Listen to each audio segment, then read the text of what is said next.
Welcome learners, we are in the module 7 on contribution of Indian philosophers. In this module, we have already completed 4 lessons, that is we have completed the educational contribution of Swami Vivekanand, educational contribution of Mahatma Gandhi, Rabindranath Tagore and Jiddu Krishnamurti. Today in this lesson we will study about the educational contribution of Sri Aurobindo Ghosh. Now before starting the lesson, let me introduce myself. I am Dr. Neelkamal Saran, Assistant Professor in School of Education, IGNOU. Now let us see the learning outcomes of this video. What the learner or you will going to achieve after watching this video. The first one is discuss the philosophy of life as per Aurobindo, describe the educational views of Aurobindo and explain the Aurobindo's view on concept of school, aims of education, curriculum, pedagogy and role of teacher and students. You will also going to describe the importance of Aurobindo's educational views in the present time. Now let us see the life sketch of Sri Aurobindo. If we see the journey of life of Sri Aurobindo, we will find his life's journey in 3 stages. First stage is related to Aurobindo as a child, second stage is Aurobindo as a freedom fighter and third stage is Aurobindo as a yoga guru. So let us see the first stage, that is Aurobindo as a child. Sri Aurobindo Ghosh was born in Calcutta on 15th August 1872 in a Bengali speaking family. He was born in a rich family. At the age of 7, he was sent to England for his studies. He lived there for 14 years. He prepared for ICS, Indian Civil Service Examination. He qualified ICS entrance exam also, but he was disqualified as he was not present in the riding examination.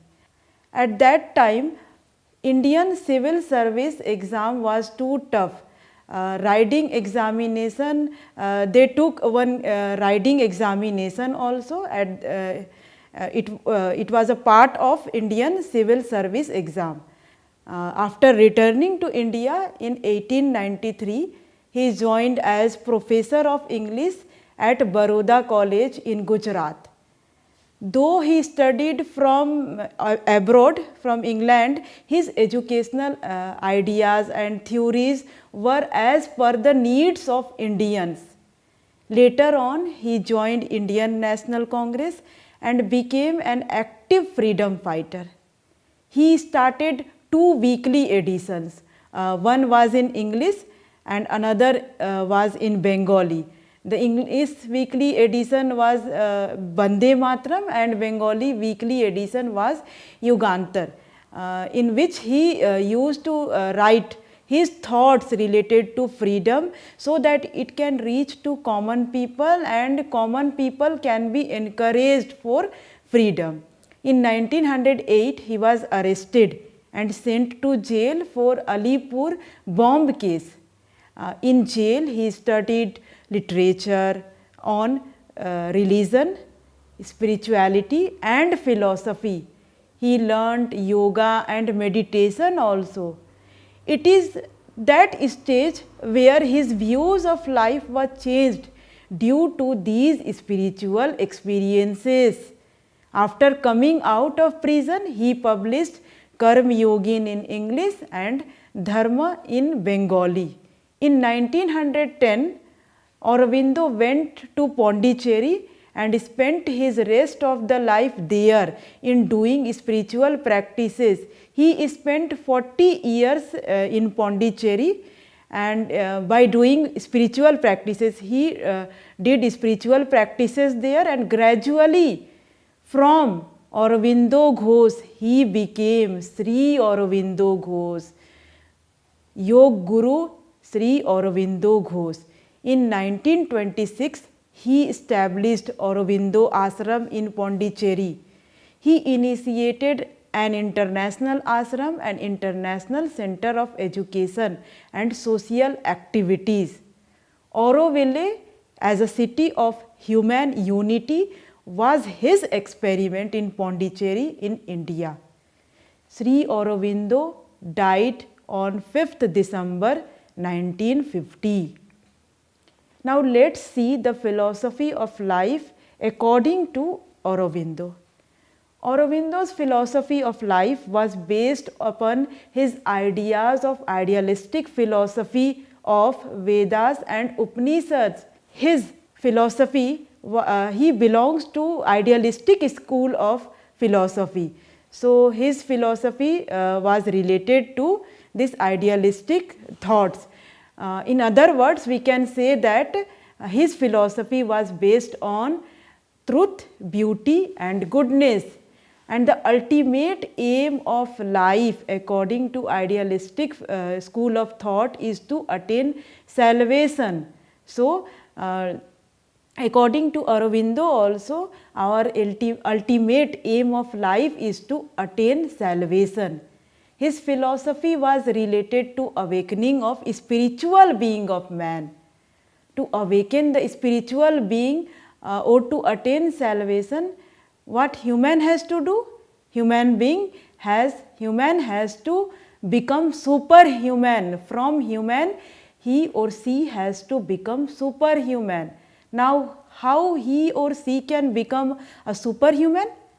He or she has to control, or he or she has to understand himself. What is the purpose of his or her existence? What work he has to do? So, we have to understand human nature. Then after understanding human nature or controlling ourselves, we have to control our mind. Mind should be trained. We should control our consciousness. Then after doing these two, first is we have to control ourselves, we have to understand ourselves, then we have to train our mind, our consciousness, and after these two, super mind exists. Aurobindo says that there is the existence of super mind which represents the higher place of consciousness.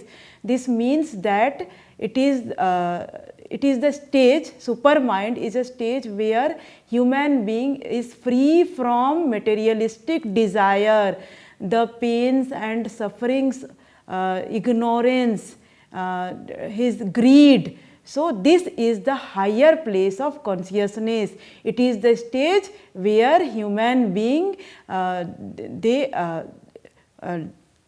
prepare themselves, or they can attain salvation. So, everything which we do in our life is to attain salvation. This is the philosophy of Aurobindo. Now, let us see the educational philosophy of Aurobindo.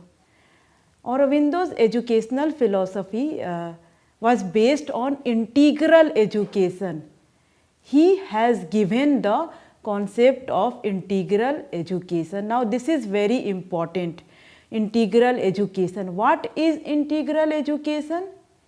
We as a human being thinks that education is only related to intellectual development, but Aurobindo says that no, it is not so. Education is not only intellectual development, but it is all round, comprehensive, balanced and holistic development of learners.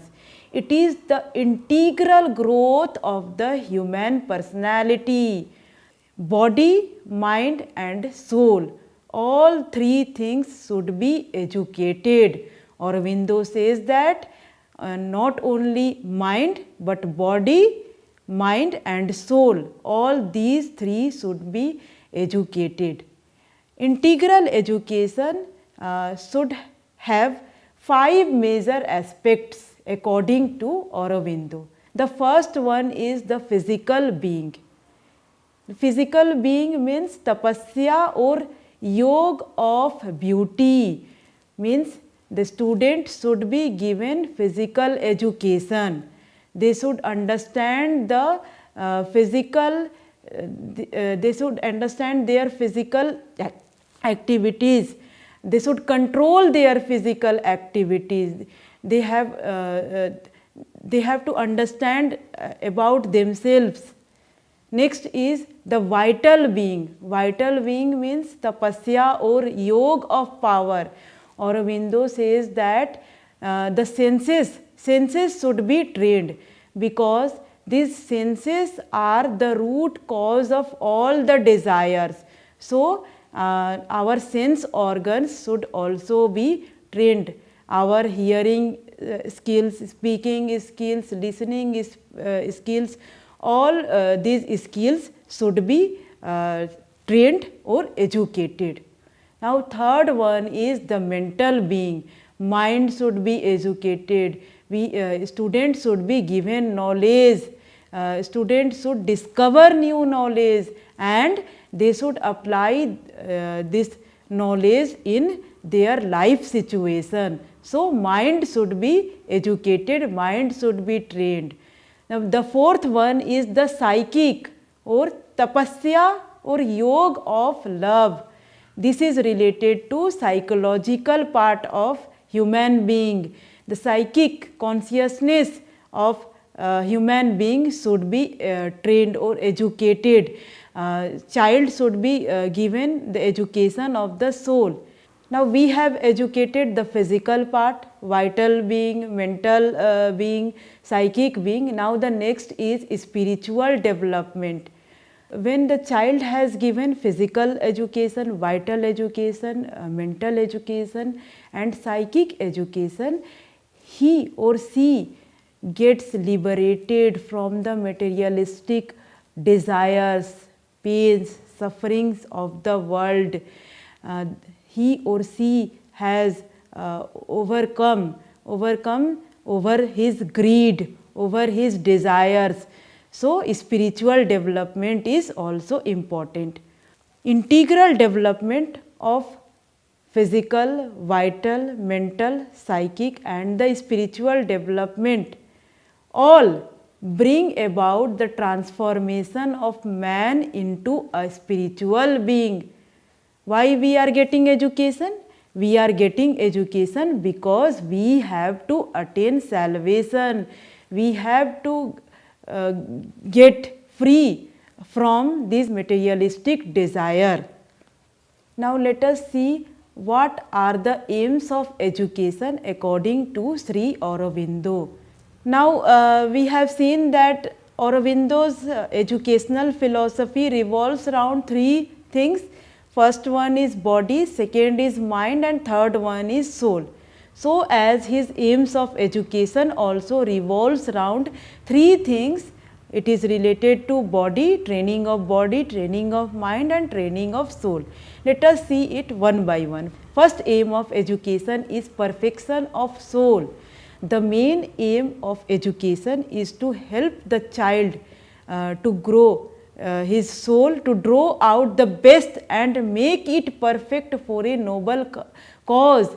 Everything that we do should be for a noble cause, for the development of our country. So, aims of education should be such that it inculcates virtues, ethics among the child. Now, the second important aim of education is self-realization. Idealistic school of philosophy says that our ultimate aim of life is self-realization. We have to realize our inner self. There is a soul, which supreme soul, and we have to understand this. Man achieves perfection when he or she realizes self. So, second aim of education is self-realization. Third aim of education is senses should be trained fully.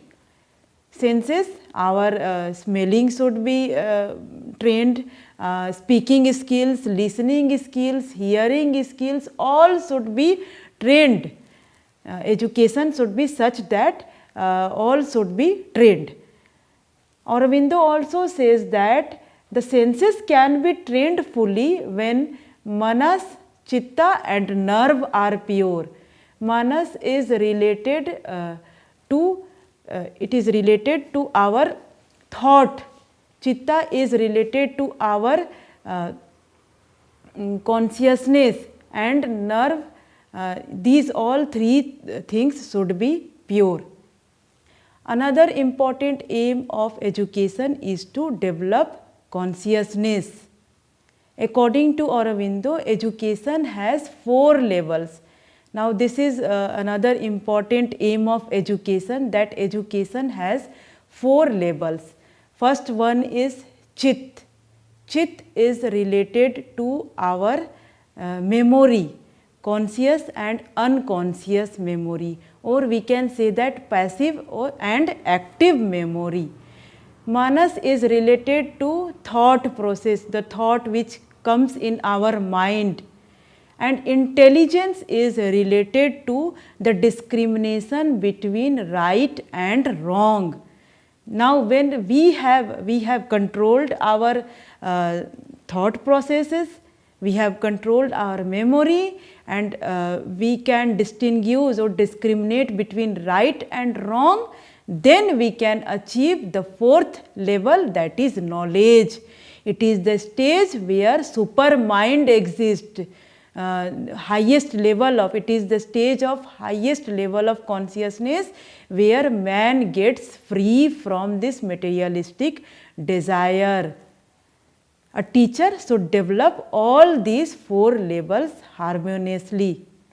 Now, what is the idea of school according to Sri Aurobindo? Now, when everything revolves around body, mind and soul, the school, according to Aurobindo, school, college and university should educate the child's academic as well as their social activities, because school is a part of society, and a child is coming from society, and again he will be sent back to society. So, education should be such that the child should get academic, should get involved in academic as well as social activities. So, education cannot be given in isolation. It is social activities should be also a part of education. Next is the school should develop different type of activities such as collaboration, consultation and lectures in an integral manner. School should provide opportunities for integral development of learner. Integral development means a school should provide opportunities for the development of body, mind and soul. Therefore, aims, curriculum and method of teaching to be the light of the concepts of integral education. According to Aurobindo, all these should be based on the integral education. Let us see what should be curriculum. According to Aurobindo, curriculum should be confined to limited syllabus and a few textbooks. Aurobindo says that curriculum should be confined to limited syllabus and few textbooks. It includes all those subjects which promotes mental and spiritual development of the learner. Curriculum should promote mental and spiritual development. It should have flexibility that meets the individual need. Every individual is different from other. Every child is different from other. He or she comes from a different background. So, curriculum should be such that it provides flexibility to meet the individual needs. Curriculum should be able to motivate the learners. It should motivate the learners to learn. Curriculum should involve creativity. It provides opportunity to the child to do some creative act, some constructive activities, and the most important is curriculum should be interesting. He described the subjects in the curriculum according to the different stages. First is primary stages. When the child is in primary stage, he should be taught the subjects in mother tongue, and English should be taught, national history, arts, painting, general science, social studies, and arithmetic should be taught to a child of primary stage. Now, he has given some subjects for the secondary stage. According to him, mother education should be given in mother tongue, and English, French, arithmetic, art, chemistry, physics, botany, social science, philosophy, and health education should be given to a child of secondary stage. Now, next is university stage. Indian and Western philosophies, history of civilization, English, literature, French, sociology, psychology, history of science, chemistry, physics, botany, international relations, and integration should be taught to a child of university stage. Now, for vocational education, arts, painting, photography, sewing, sculpture, drawing, shorthand, cottage industries, carpentry, nursing, mechanical and electrical engineering, Indian and European music, and dramatization should be taught in vocational education. Next is, let us see the teaching methods as suggested by Aurobindo. Aurobindo said that child should be treated with love and sympathy. Education should be given through mother tongue. Education should be according to the interest of the child. Education should be given through self experience. The child should be given opportunity for some hand on experience. Emphasis should be given on learning by doing. Education should be such that it provides the opportunity to the child where they learn by doing. Retention is much more, or retention increases when we learn by doing ourselves. So, education should be such that it provides opportunity to the child so that they can learn by doing, they can learn from their self experiences. Education should be given through cooperation of the teacher and students. Education is a process of where teacher and students they learn and learn together.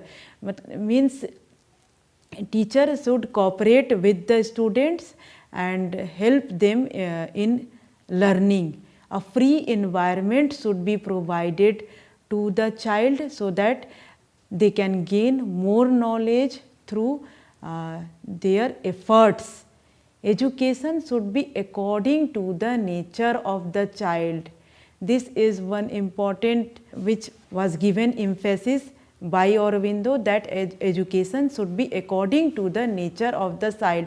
It should not be imposed by the teacher or by the elders. Child should get an opportunity, freedom to learn according to his or her own nature. Now, what is the role of teacher and the students? Aurobindo said that nothing can be taught, but everything can be learned. Aurobindo said that nothing can be taught to a child, Everything is inside the child himself or herself. So nothing can be taught from outside. Everything can be learned. Teacher is a helper, facilitator and guide, not an instructor or taskmaster. The task of a teacher is a helper and facilitator. He shows the path to the child. For example, if a child goes to a wrong direction, the task of the teacher is to get back him or her to a right direction. Just like a gardener, what a gardener does in his garden, if a plant doesn't grows in a straight manner and gets tilted, he ties one stick so that it grows in a straight manner or in a right direction. Just like a gardener, teacher is also a helper, facilitator and guide. A teacher should not impart knowledge but should gain should show the path to acquire the knowledge. He doesn't impart, the teacher doesn't impart knowledge but shows the path to acquire knowledge. How a child can acquire knowledge, the teacher helps in that only. Knowledge is within the learner. Teacher, the task of teacher is only to show the path by which he or she can acquire that knowledge. It is wrong to mold the child into the shape as desired by the elders, ignoring and destroying the divine in the child. Aurobindo said that a child should not be molded according to their elders or their teachers. He or she can develop according to their own nature, his or her own nature. Now there are some questions for you all to reflect. First one is, explain Aurobindo's views on concept of school, aim of education. Third one is curriculum, fourth one is pedagogy and fifth one is teacher and students. Another question is, describe the relevance of Aurobindo's educational views in the present time. Now to sum up, we have learnt today about the philosophy of life according to Sri Aurobindo, and we have learnt that Aurobindo, he belongs to idealistic school of philosophy. We have also studied about the educational ideas of Sri Aurobindo. His educational ideas were based on integral education, that is education of body, mind and soul. We have also studied the concept of school, aims of education, curriculum, methods of teaching and role of teacher and students as suggested by Aurobindo. In the next video, we will study about the educational contribution of Giju Bhai Badhika. Thank you.